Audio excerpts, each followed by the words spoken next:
Hi, Catnips, and welcome back to another ASMR reading.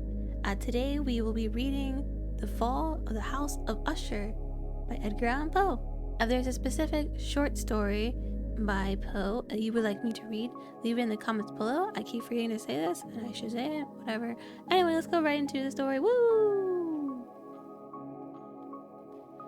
During the whole of a dull, dark, and soundless day in the autumn of the year, when the clouds hung oppressively low in the heavens, I had been passing alone on horseback through a singularly dreary tract of country.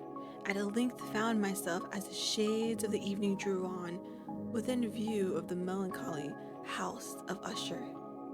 I knew not how it was, but the first glimpse of the building, a sense of insufferable gloom pervaded my spirit. I say insufferable, for the feeling was unrelieved by any of that half pleasurable, because poetic sentiment with which the mind usually receives even the sternest natural images of the desolate or terrible. I looked upon the scene before me, upon the mere house and the simple landscape features of the domain, upon the bleak walls, upon the vacant eye-like windows, upon a few rank sedges, upon a few white trunks of decayed trees, with an utter depression of soul, which I can compare to no earthly sensation more properly than to the after dream of the revere upon opium, the bitter lapse into everyday life, the hideous dropping of the veil. There was an iciness, a sinking, a sickening of the heart, an unredeemed dreariness of thought, which no goading of the imagination could torture into aught of the sublime. What was it? I paused to think. What was it that so unnerved me in the contemplation of the house of Usher? It was a mystery all insoluble, nor could I grapple with the shadowy fancies that crowded upon me as I pondered. I was forced to fall back upon the unsatisfactory conclusion that while beyond doubt there are combinations of very simple natural objects which have the power of thus affecting us, still the analysis of this power lies among considerations beyond our depth. It was possible, I reflected, that a mere different arrangement of the particulars of the scene, of the details of the picture, would be sufficient to modify or perhaps to annihilate its capacity of sorrowful impression. And acting upon this idea, I reined my horse to the precipitous brink of a black and lurid tarn that lay in unruffled luster by the dwelling and gazed down, but with a shudder even more thrilling than before, upon the remodeled and invented images of the grey sedge and the ghastly tree stems and the vacant eye-like windows. And nevertheless, in this mansion of gloom, I now proposed to myself a sojourn of some weeks. Its proprietor, Roderick Usher, had been one of my boon companions in boyhood, but many years had elapsed since our last meeting. A letter, however, had lately reached me in a distant part of the country, a letter from him, which in its widely important nature had admitted of no other than a personal reply. MS gave evidence of nervous agitation. The writer spoke of acute bodily illness, of a mental disorder which oppressed him, and of an earnest desire to see me, as his best, and indeed his only, personal friend. With the view of attempting by the cheerfulness of my society some elevation of his malady, it was the manner in which all this, and much more, was said. It was the apparent heart that went with his request, which allowed me no room for hesitation, and I accordingly obeyed forthwith what I still considered a very singular summons. Although as boys we had been even intimate associates, yet I really knew little of my friend. His reserve had been always excessive and habitual. I was aware, however, that his very ancient family had been noted time out of mind for a peculiar sensibility of temperament, displaying itself through long ages in many works of exalted art, and manifested of late in repeated deeds of munificent yet unobtrusive charity, as well as in a passionate devotion to the intricacies, perhaps even more than to the orthodox and easily recognizable beauties of musical science. I had learned, too, the very remarkable fact that the stem of the Usher race, all time honored as it was, had put forth at no period any enduring branch. In other words, that the entire family lay in the direct line of descent, and had always, with very trifling and very temporary variation, so lain. It was this deficiency I considered while running over in thought the perfect keeping of the character of the premises with the accredited character of the people, and while speculating upon the possible influence which the one, in the long lapse of centuries, might have exercised upon the other. It was this deficiency, perhaps, and the consequent undeviating transmission from sire to son of the patrimony of the name which had, at length, so identified the two as to merge the original title of the state in the quaint and equivocal application of the House of Usher, an implication which seemed to include in the minds of the peasantry who used it with family and the family mansion. I have said that the sole effect of my somewhat childish experiment, that of looking down within the tarn, had been to deepen the first singular impression. There could be no doubt that the consciences of the rapid increase of my superstition, for why should I not so term it, served mainly to accelerate the increase itself. Such I have long known is the paradoxical law of all sentiments having terror as a basis, and it might have been for this reason only that when I again uplift my eyes to the house itself from its image in the pool, there grew in my mind a strange fancy, a fancy so ridiculous indeed that I but mention it to show the vivid force of the sensations which oppressed me.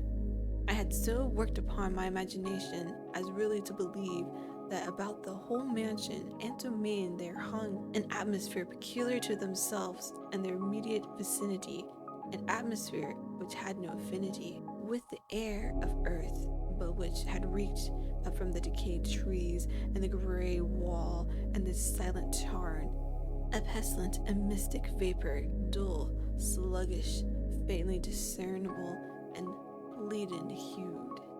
Shaking off from my spirit what must have been a dream, I scanned more narrowly the real aspect of the building. Its principal feature seemed to be that of an excessive antiquity. The discoloration of ages had been great. Minute fungi overspread the whole exterior, hanging in a fine tangled webwork from the eaves. Yet all this was apart from an extraordinary dilapidation. No portion of the masonry had fallen, and there appeared to be a wild inconsistency between its still perfect adaptation of parts and the grumbling condition of the individual stones, and this there was much that reminded me of the suspicious totality of old woodwork, which has rotted for long years in some neglected vault, with no disturbance from the breath of the external air. Beyond this indication of extensive decay, however, the fabric gave little token of its instability. Perhaps the eye of a scrutinizing observer might have discovered a barely perceptible fissure, which, extending from the roof of the building in front, made its way down the wall in a zigzag direction until it became lost in the sullen waters of the tarn. Noticing these things, I rode over a short castaway to the house. A servant in waiting took my horse, and I entered the Gothic archway of the hallway. A valet of stealthy step thence conducted me in silence. There were many dark and intricate passages in my progress to the studio of his master, much that encouraged on the way contributed, I know not how, to heighten the vague sentiments of which I have been already spoken. while the objects around me, while the carvings of the ceilings, the somber tapestry of the walls, the ebon blackness of the floors, and the phantasmagoric armorial trophies which rattled as I strode, were but matters to which, or to such as which, I had been accustomed from my infancy, while I hesitated not to acknowledge how familiar was all this. I still wondered to find how unfamiliar were the fancies which ordinary images were stirring up. On one of the staircases I met the physician of the family. His countenance, I thought, wore a mingled expression of low cunning and perplexity. He accosted me with trepidation and passed on. The valet now threw open a door and ushered me into the presence of his master. The room in which I found myself was very large and lofty.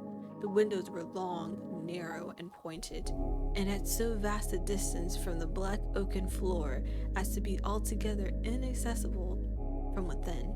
Feeble gleams of enchrysmed light made their way through the chiseled panes, and served to render sufficiently distinct the more prominent objects around the eye. However, struggled in vain to reach the remoter angles of the chamber, or the recesses of the vaulted and fretted ceiling. Dark draperies hung upon the walls. The general furniture was profuse, comfortless, antique, and tattered. Many books and musical instruments lay scattered about, but failed to give any vitality to the scene.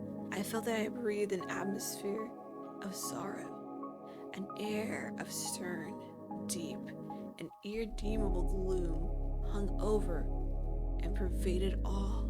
On my entrance, Usher arose from a sofa on which he had been lying at full length and greeted me with a vicious warmth which had much in it, at first thought, of an overdone cordiality, of the constrained effort of the union man of the world. A glance, however, at his countenance convinced me of his perfect sincerity. We sat down for some moments. While he spoke not, I gazed upon him with a feeling half of pity, half of awe.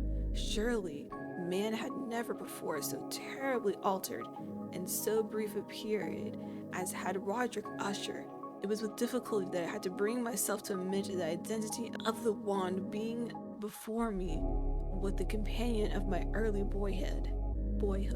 Yet the character of his face had been at all times remarkable, a cadaverous of complexion, an eye large, liquid, and luminous beyond comparison, lips somewhat thin and very pallid, but of a sparsely beautiful curve, a nose of a delicate Hebrew model, but with breaded a nostril, unusual in similar formations, a finely molded chin speaking of a want of moral energy, hair of more than web-like softness and tunity, these features with an inordinate expansion above the regions of the temple, made up altogether a countenance not easily to be forgotten.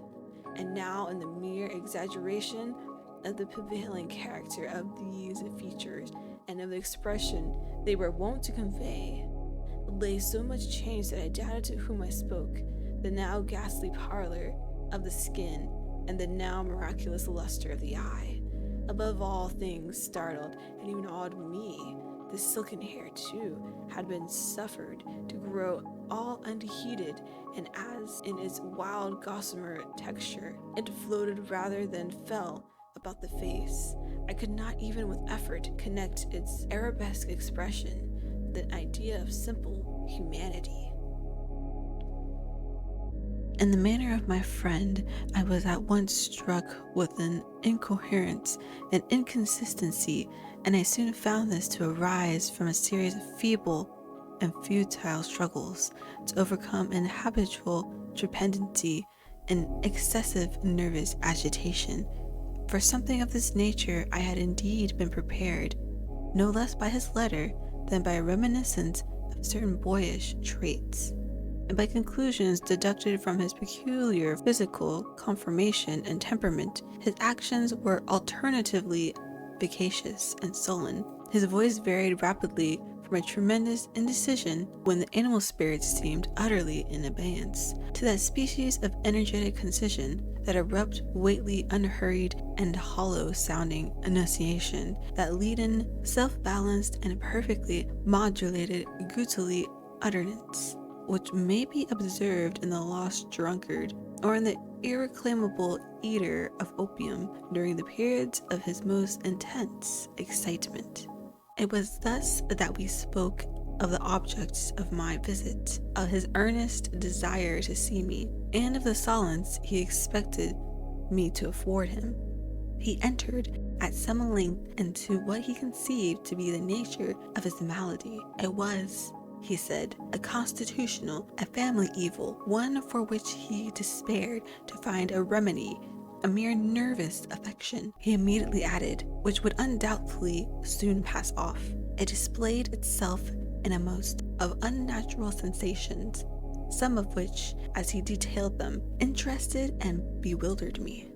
Although perhaps the terms and the general manner of the narration had their weight, he suffered much from a morbid acuteness of the senses. The most insipid food was alone endurable. He could wear only garments of certain texture. The odors of all flowers were oppressive. His eyes were tortured by even a faint light, and there were peculiar sounds of these from stringed instruments which did not impress him with horror. To an anomalous species of terror, I found him a burdened slave. I shall perish, said he. I must perish.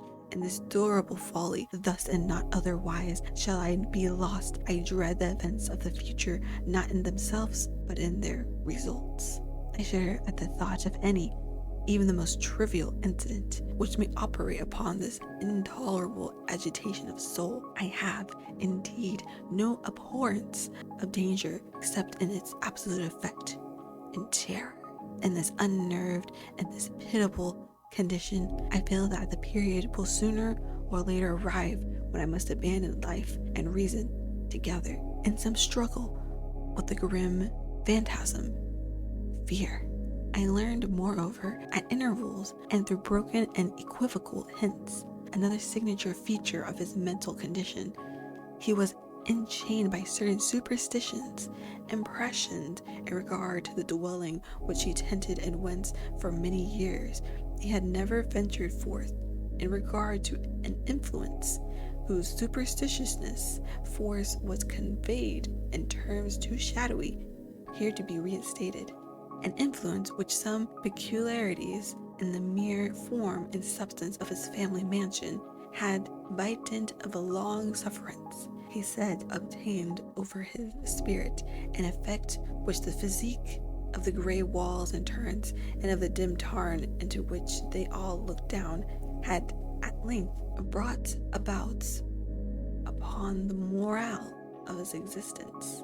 He admitted, however, although with hesitation, that much of the peculiar gloom which thus afflicted him could be traced to a more natural and far more palpable origin, to the severe and long-continued illness, indeed, to the evidently approaching dissolution of a tenderly beloved sister, his sole companion for long years, his last and only relative on earth. Her decease, he said, the bitterness which I can never forget, would leave him the hopeless and the frail, the last of the ancient race of the Ushers. When he spoke, the Lady Madeline, for so she was called, passed slowly through a remote portion of the apartment, and, without having noticed my presence, disappeared. I regarded her with an utter astonishment, not unmingled with dread, and yet I found it impossible to account for such feelings. A sensation of stupor oppressed me as my eyes followed her retreating steps. When a door at length closed upon her, my glance sought instinctively and eagerly the countenance of the brother. But he had buried his face in his hands, and I could only perceive that a far more than ordinary wanness had overspread the emaciated fingers, through which trickled many passionate tears. the disease of the Lady Madeline had long baffled the skills of her physicians. A settled apathy, a gradual wasting away of the person, a frequent, although transient, affections of a particular cataleptical character, were the unusual diagnosis. Hitherto she had steadily borne up against the pressure of her malady, and had not betaken herself finally to bed, but on the closing in of the evening of my arrival at the house, she succumbed, as her brother told me at night with inexpressible agitation, to the prostrating power of the destroyer, and I learned that the glimpse I had obtained of her person would thus probably be the last I should obtain. The lady, at least while living, would be seen by me no more. For several days ensuing, her name was unmentioned by either Usher or myself, and during this period I was busied in earnest endeavors to elevate the melancholy of my friend. We painted and read together, or I listened, as if in a dream, to the wild improvisations of a speaking guitar, and thus, as a closer and closer still intimacy admitted me more unreservedly into the recess of his spirit, the more bitter did I perceive the futility of all attempt at cheering a mind from darkness, as if an inherent positive quality poured forth upon all objects, on the moral and physical universe, in one unceasing radiation of gloom. I shall ever bear about me a memory of the many solemn hours I thus spent alone with the master of the house of Usher. Yet I should fail in any attempt to convey an idea of the exact character of the studies or the occupations in which he involved me or led me the way. An excited and highly distempered ideality threw a sulphurous luster over all. His long improvised dirge will ring forever in my ears. Among other things, I hold painfully in mind a certain singular perversion, an application of the wind air, the last waltz of Von Weber, and the painting over which his elaborate fancy brooded, and which grew touch by touch into vagueness, at which I shuddered the more thrillingly because I shuddered knowing not why. From these paintings, vivid as their images now are before me, I would in vain endeavor to educe more than a small portion which should lie within the compass of merely written words. By the utter simplicity, by the nakedness of his design, he arrested and overawed attention. If ever mortal painted an idea, that mortal was Roderick Usher. For me at least, in the circumstances then surrounding me, there arose out of the pure abstractions which the hypochondriac contrived to throw upon his canvas an intensity of intolerable awe, no shadow of which felt I ever yet in the contemplation of the certainly glowing yet too concrete reverses of Fuseli. One of the phantasmeric conceptions of my friend, partaking not so rigidly of the spirit of abstraction, may be shadowed forth, although feeble in words. A small picture presented the interior of an intensely long, a rectangular vault of tunnel with low walls, smooth, white, and without interruption or device. Certain accessory points of the design served well to convey the idea that its excavation lay at an exceeding depth below the surface of the earth. No outlet was observed in any portion of its vast intent, and no torch or other artificial source of light was discernible. Yet a flood of intense rays rolled throughout and bathed the whole in a ghastly and inappropriate splendor. I have just spoken of the morbid condition of the auditory nerve, which rendered all music intolerable to the sufferer, with the exception of certain effects of stringed instruments. It was perhaps the narrow limits to which he thus confined himself upon the guitar, which gave birth in great measure to the fantastic character of his performances. But the fair facility of his impromptus could not be so accounted for. They must have been, and were, in the notes as well as in the words of his wild fantasias. For he not unfrequently accompanied himself with rhymed verbal improvisations, the result of that intense mental collectiveness and concentration to which I have previously alluded as observable only in particular moments of the highest artificial excitement. The words of one of these rhapsodies I have easily remembered. I was perhaps the more forcibly impressed with it, as he gave it because, in the under or mystic current of its meaning, I fancied that I perceived, and for the first time, a full consciousness on the part of Usher, of the tottering of his lofty reason upon her throne.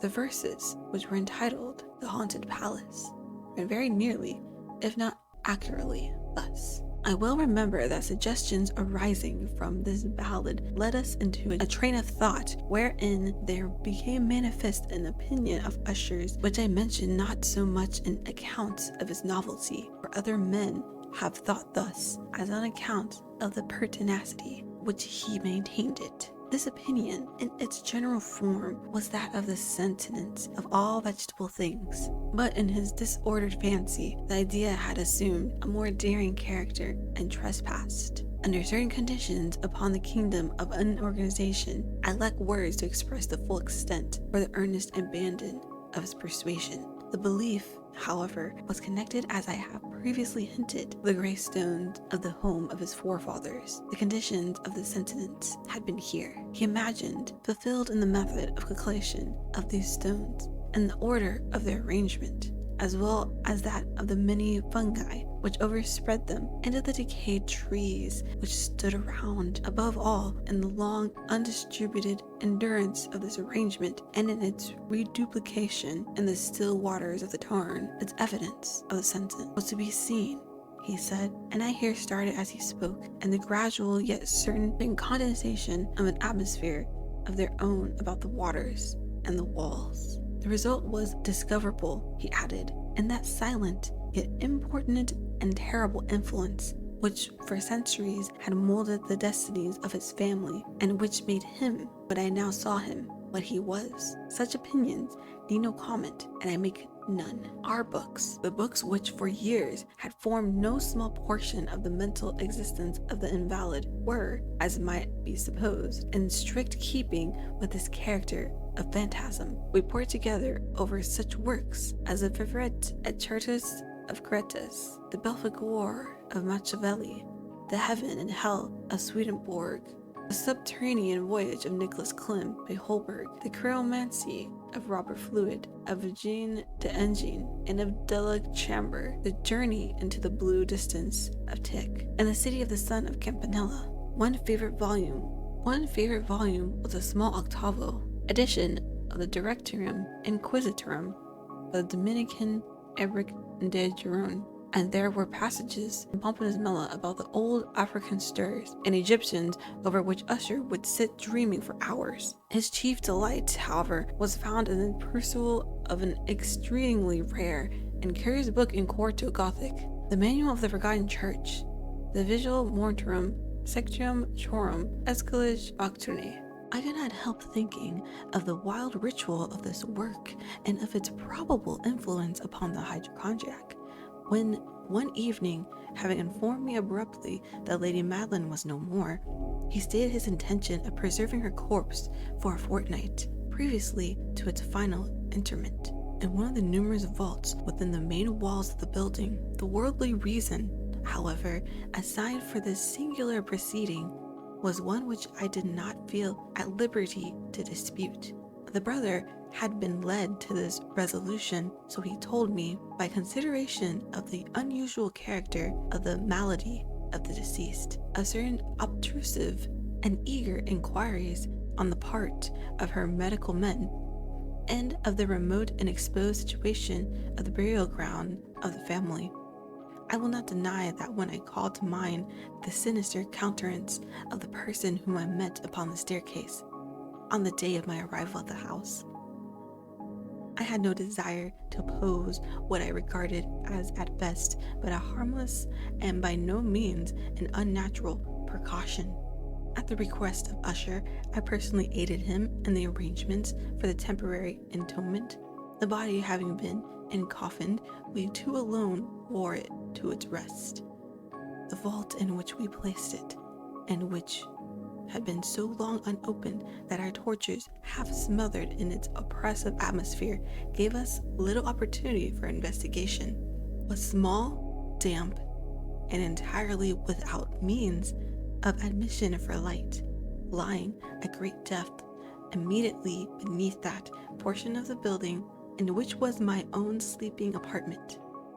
It had been used, apparently, in remote feudal times, for the worst purposes of a donjon keep, and in later days, as a place of deposit for powder, or some other highly combustible substance, as a portion of its floor, and the whole interior of a long archway through which we reached it, were carefully sheathed with copper. The door of massive iron had been also similarly protected. Its immense weight caused an unusual sharp grating sound as it moved upon its hinges. Having deposited our mournful burden upon trestles within this reign of horror, we partially turned aside the yet unscrewed lid of the coffin and looked upon the face of the tenant. A striking similitude between the brother and sister now first arrested my attention. An usher, divining, perhaps, my thoughts, murmured out some few words from which I learned that the deceased and himself had been twins, and that sympathies of a scarcely intelligible nature had always existed between them. Our glances, however, rested not long upon the dead, for we could not regard her unawed. The disease which had thus entombed the lady in the maturity of youth had left, as usual in all maladies of a strictly cataleptical character, the mockery of a faint blush upon the bosom and the face, and that suspiciously lingering smile upon the lip which is so terrible in death. We replaced and screwed down the lid, and having secured the door of iron, made our way with a toil into the sacredly less gloomy apartments of the upper portion of the house. And now, some days of bitter grief having elapsed, an observable change came upon the features of the mental disorder of my friend. His ordinary manner had vanished. His ordinary occupations were neglected or forgotten. He roamed from chamber to chamber with a hurried, unequal, and objectiveless step. The pallor of his countenance had assumed, if possible, a more ghastly hue, but the luminous of his eye utterly gone out.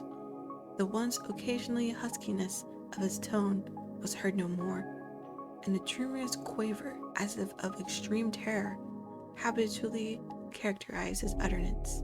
There were times, indeed, when I thought his increasingly agitated mind was laboring with some oppressive secret, to deluge which he struggled for the necessary courage. At times again, I was obliged to resolve all into the mere inexplicable vagary of madness, for I behold him gazing upon vacancy for long hours, in an attitude of the profoundest attention, as if listening to some imaginary sound. It was no wonder that his condition terrified, that it infected me.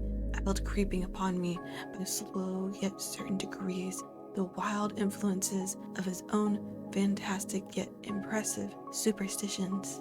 It was especially upon retiring to bed late at night on the 7th or 8th day after the placing of Lady Madeline within the donjon that I experienced the full power of such feelings. Sleep came not near my couch. While the hours waned away, I struggled to reason off the nervousness which had dominion over me. I endeavored to believe that much, if not all, of what I felt was due to the bewildering influence of the gloomy furniture of the room, of the dark and tattered draperies, which, tortured into motion by the breath of the rising tempest, swayed fitfully to and fro upon the walls, and rustled uneasily about the decorations of the bed. But my efforts were fruitless. An impressible tremor gradually pervaded my frame, and at length there sat upon my very heart an incubus of utterly causeless alarm.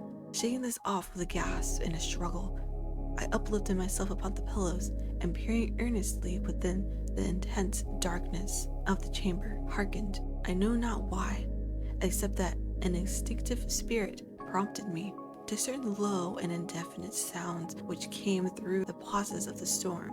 At long intervals, I know not whence, overpowered by an intense sentiment of horror, unaccountable yet unendurable, I threw on my clothes with haste, for I felt that I should sleep no more during the night, and endeavored to arouse myself from the pitiful condition into which I had fallen by pacing rapidly to and fro through the apartment. I had taken but few turns in this manner when a light step on an adjoining staircase arrested my attention. I presently recognized it as that of Usher. In an instant afterward he rapped with a gentle touch at my door and entered bearing a lamp. His countenance was, as usual, cadaverously wan, but moreover there was a species of mad hilarity in his eyes, and eventually restrained hysteria in his whole demeanor. His air appalled me, but anything was preferable to the solitude which I had so long endured, and I even welcomed his presence as a relief. "And you have not seen it?" he said abruptly, after having stared about him for some moments in silence. "You have not then seen it? But stay, you shall." Thus speaking, and having carefully shaded his lamp, he hurried to one of the casements, and threw it freely open to the storm. The impetuous fury of the entering gust nearly lifted us from our feet. It was indeed a tempestuous yet sternly beautiful night, and one wildly singular in its terror and its beauty. A whirlwind had apparently collected its force in our vicinity, for there were frequent and violent altercations in the direction of the wind, and the exceedingly density of the clouds, which hung so low as to press upon the turrets of the house, did not prevent our perceiving of the lifelike velocity with which they flew careering from all points against each other, without passing away into the distance. I see that even their exceeding density did not prevent our perceiving this, yet we had no glimpse of the moon or the stars, nor was there any flashing forth of the lightning.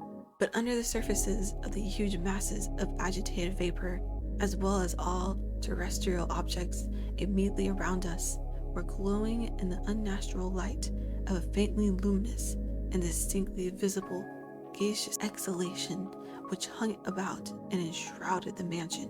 "You shall not behold this," said I, shuddering to Usher as I led him, the gentle violence, from the window to his seat. "These appearances which bewilder you are merely electrical phenomena, not uncommon, or it may be that they have their ghastly origin in the rank miasma of the tarn. Let us close this casement. The air is chilling and dangerous to your frame. Here is one of your favorite romances. I will read and you shall listen, and so we will pass away this terrible night together." The antique volume which I had taken up was The Mad Tryst of Sir Launcelot Canning, but I had called it a favorite of Usher's more in sad jest than in earnest, for in truth there is little in its uncouth and unimaginative prolixity which could have had interest for the lofty and spiritual ideality of my friend. It was, however, the only book immediately at hand, and I indulged a vague hope that the excitement which now agitated the hypochondriac might find relief, for the history of mental disorder is full of similar anomalies. Even in the extremeness of the folly which I should read, could I have judged, indeed, by the wild, overstrained air of vivacity with which he hearkened, or apparently hearkened, to the words of the tale, I might well have congratulated myself upon the success of my design. I had arrived at the well-known portion of the story where Ethelred, the hero of the tryst, having sought in vain for a peaceable admission into the dwelling of the hermit, proceeds to make a good an entrance by force. Here it will be remembered the words of the narrative run thus: "And Ethelred, who was by nature of a drowsy heart, and who was now mighty with thrall, on account of the powerfulness of the wine which he had drunken, waited no longer to hold parley with the hermit, who, in sooth, was an obstinate and maliceful turn, but feeling the rain upon his shoulders and fearing the rising of the tempest, uplifted his mace outright, and with blows made quickly room in the blinkings of the door for his gauntleted hand, and now pulling there with sturdily, he so cracked and ripped and tore all asunder. The noise of the dry and hollow-sounding wood alarmed and reverberated throughout the forest. At the termination of this sentence, I started and for a moment paused, for it appeared to me, although I at once concluded that my excited fancies had deceived me, it appeared to me that from some very remote portion of the mansion, there came instinctively to my ears what might have been, in its exact similarity of character, the echo, but a stifled and dull one certainly, of the very cracking and ripping sound which Sir Launcelot had so particularly described. It was, beyond doubt, the coincidence alone which had arrested my attention, for amid the rattling of the sash of the casements and the ordinary coming lead noises of the still increasing storm, the sound in itself had nothing, surely, which should have interested or disturbed me. I continued the story. But the good champion Ethelred, now entering within the door, was sore enraged and amazed to perceive no signal of the mouseful hermit, but in the stead thereof a dragon of a scaly and prodigious demeanor, and of a fiery tongue, which sate in guard before a palace of gold, with a floor of silver, and upon the wall there hung a shield of shining brass, with this legend unwritten: Who entereth herein, a conqueror hath been, who slayeth the dragon, the shield he shall win. And Ethelred uplifted his mace and struck upon the head of the dragon, which fell before him, and gave up his pesty breath with a shriek so horrid and harsh, and withal so piercing, that Ethelred had fain to close his ears with his hands against the dreadful noise of it, the like whereof was never before heard. Here again I paused abruptly, and now with a feeling of wild amazement, for there could be no doubt whatever that, in this instance, I did actually hear, although from what direction it proceeded I found it impossible to say, a low and apparently distant, but a harsh, protracted, and most unusual screaming or grating sound, the exact counterpart of what my fancy had already conjured up for the dragon's unnatural shriek as described by the romancer. Oppressed as I certainly was upon the occurrence of the second and most extraordinary coincidence, with 1,000 conflicting sensations, in which wonder and extreme terror were predominant, I still retained sufficient presence of mind to avoid exciting, by any observation, the sensitive nervousness of my companion. It was by no means certain that he had noticed the sounds in question, although assuredly a strange altercation had, during the last few minutes, taken place in his demeanor. From a position fronting my own, he had gradually brought round his chair so as to sit with his face to the door of the chamber, and thus I could but partially perceive his features, although I saw that his lips trembled as if he were murmuring inaudibly. His head had dropped upon his breast, yet I knew that he was not asleep from the wide and rigid opening of the eye as I caught a glance of it in profile. The motion of his body, too, was at variance with this idea, for he rocked from side to side with a gentle, yet constant and uniform sway. Having rapidly taken notice of all this, I resumed the narrative of Sir Launcelot, which thus proceeded.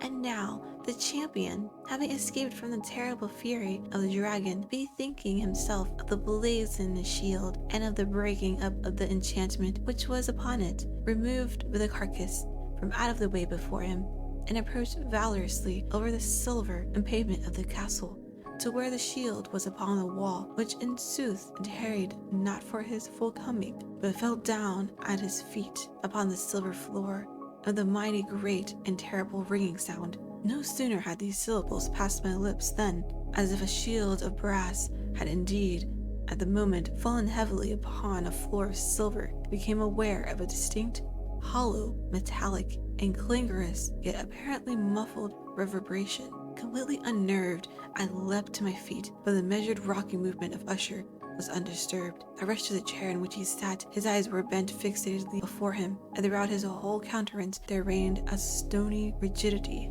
But as I placed my hand upon his shoulder, there came a strong shudder over his whole person. A sickly smile quivered about his lips, and I saw that he spoke in a low, hurried, and gibbering murmur, as if unconscious of my presence. Bending closely over him, I at length drank in the hideous import of his words.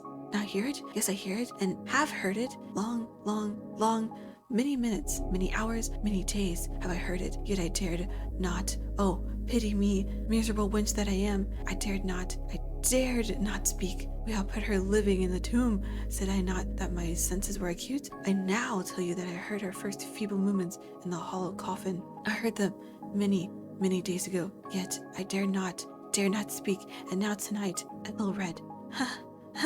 The breaking of the hermit's door, and the death cry of the dragon, and the clangor of the shield, to say rather, the rending of her coffin, and the grating of the iron hinges of her prison, and her struggles within the coppered archway of the vault. Oh, whither shall I fly? Will she not hear Allan? Is she not hurriedly to upbraid me for my haste? Have I not heard her footstep on the stair? Do I not distinguish that heavy and horrible beating of her heart? Madman! Here, he sprung fiercely to his feet and shrieked out his syllables, as if in the effort he were giving up his soul. Madman, I tell you that she now stands without the door. As if in the superhuman energy of his utterance, there had been found the potency of a spell. The huge antique panels to which the speaker pointed threw slowly back upon the instant ponderous and ebony jaws. It was the work of the rushing gust, but then, without those doors, there did stand the loft and enshrouded figure of the maiden Madeline of Usher. There were blood upon her white robes, and the evidence of some bitter struggle on every portion upon her emaciated frame. For a moment she remained trembling and reeling to and fro upon the threshold, then with a low moaning cry fell heavily in forward upon the person of her brother, and her violent and now final death agonies bore him to the floor a corpse, and a victim to the terrors he had anticipated. From that chamber and from that mansion I fled aghast. The storm was still abroad in all its wrath as I found myself crossing the old causeway. Suddenly there shot along the path a wild light, and I turned to see whence a gleam so unusual could be issued, for the vast house and its shadows were alone behind me. The radiance was that of the full setting and blood-red moon, which now shone vividly through that once barely discernible fissure of which I have before spoken as extending from the roof of the building in a zigzag direction to the base. Which I gazed, this fissure rapidly widened. There came a fierce breath of the whirlwind. The entire orb of the satellite burst at once upon my sight. My brain reeled as I saw the mighty walls rushing asunder. There was a long, tumultuous shouting like the voice of 1,000 waters, and the deep ending tarn at my feet closed suddenly and silently over the fragments of the house of Usher. And that brings us to the end. I hope you enjoyed it. If you did, feel free to like, comment, and subscribe, and as well as hitting the bell icon. That way you know when the next ASMR readings will be out. Until next time, Rini over and out. Bye bye!